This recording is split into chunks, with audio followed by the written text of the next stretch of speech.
Echoes of the past. In the heart of Germania, the unthinkable happened.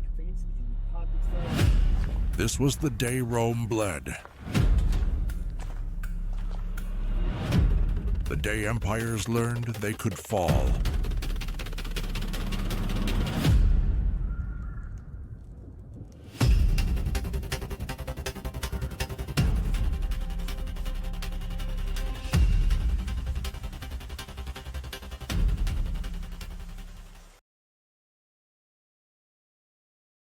Three Roman legions vanished, without warning, without mercy, without a trace.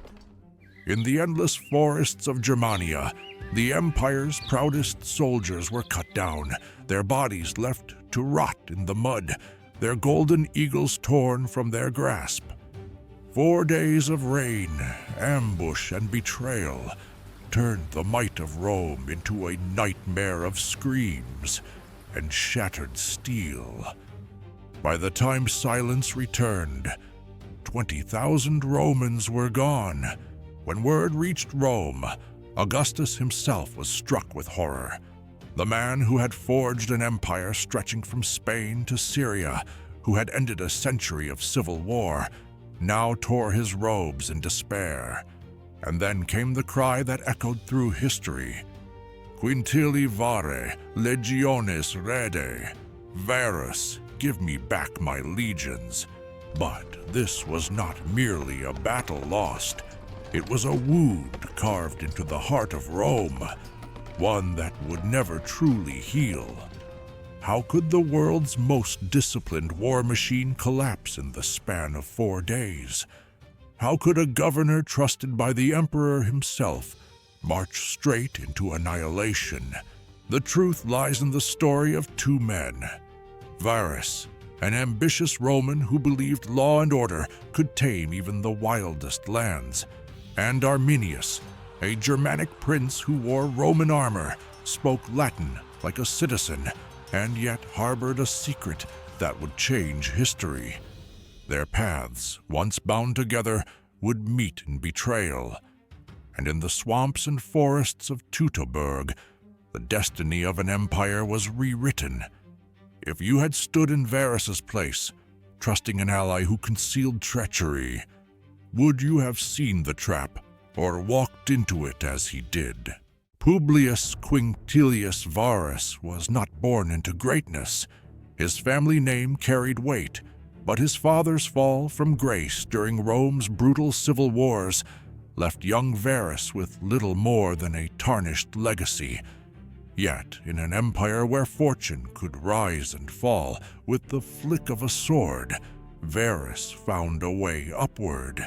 He was ambitious, calculating, and above all, loyal to the new master of Rome, Augustus. Step by step, Varus climbed.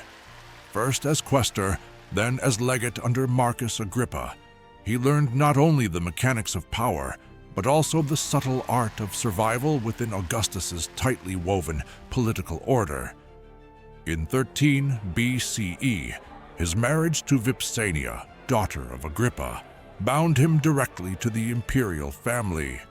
By the time he became consul, Varus had transformed from the son of a disgraced family into one of Augustus' most trusted men.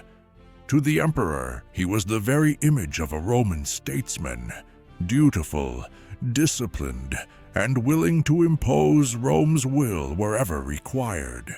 But while Varus was rising in Rome, far from the marble temples and orderly forms, another destiny was being shaped.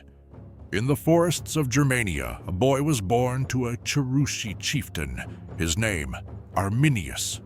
When he was still a child, Rome took him. Hostage turned, protege. Arminius was raised not in a tribal longhouse, but in the very heart of Roman civilization. He learned Latin, studied Roman law, and marched as an officer in Roman armies. To his comrades, he was proof that even the so-called barbarians could be civilized, even trusted. To Augustus, he was a symbol of Rome's power to absorb and transform its enemies. But inside Arminius, two identities warred. Outwardly, he was the perfect Roman officer, honored with citizenship and the rank of equestrian. Inwardly, he remained bound to the memories of his homeland, its forests, its tribes, its longing for freedom. Rome had given him power, but it had also taken something away. Thus, two men advanced on parallel tracks. Varus, the embodiment of Rome's authority, carrying its laws into foreign lands, and Arminius, Rome's creation, a bridge between two worlds. At first, their paths seemed aligned. Arminius would even serve under Varus in Germania, earning his trust and respect. But beneath the surface, destiny was sharpening its blade. For in Arminius, Rome had unknowingly trained its own executioner. If you had been raised by your enemies, would you embrace their ways or secretly plot their downfall? Do you think Augustus was wise to trust outsiders like Arminius, or was it a fatal flaw of empire? In 7 CE, Augustus made a fateful decision. To secure the empire's volatile frontier, he dispatched Publius Quinctilius Varus to govern the newly claimed province of Germania. Varus arrived not as a general of conquest, but as a governor with a mission: to transform wild forests and defiant tribes into orderly Roman provinces. Varus believed in the power of Rome's law. Wherever he went, he imposed its rigid structures, censuses, courts, taxes. To Roman eyes, this was civilization. To the Germanic tribes, it was chains.